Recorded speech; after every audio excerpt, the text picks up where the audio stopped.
অন্তরটাকে অন্ধকারে ভরিয়ে দিয়ে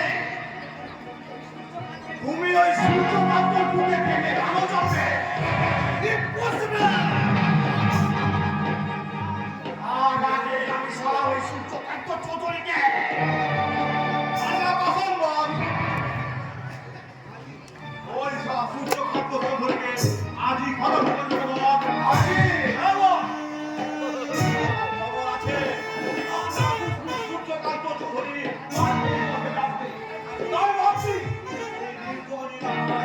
আজই যদি সারা অপারেশনটা সাকসেস করে ফেলতে পারি,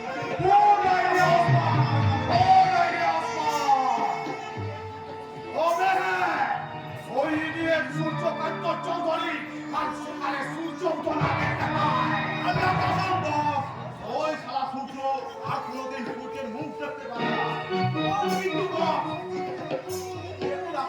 আমার কিছুতেই আমাকে আসবে না। সারা আপনার এত দুজন থাকতে আপনি হঠাৎ ওই সারা ভোলে ভাড়া ভাব করে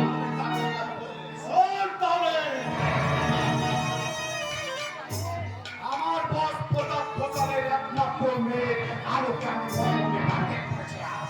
ভেবেছিলাম মালটাকে কবজায় আনতে পারলে বিশাল পাঁচকন্যা সহ রাজত্ব আমার হাতে টাকার মুখে চলে আসবে।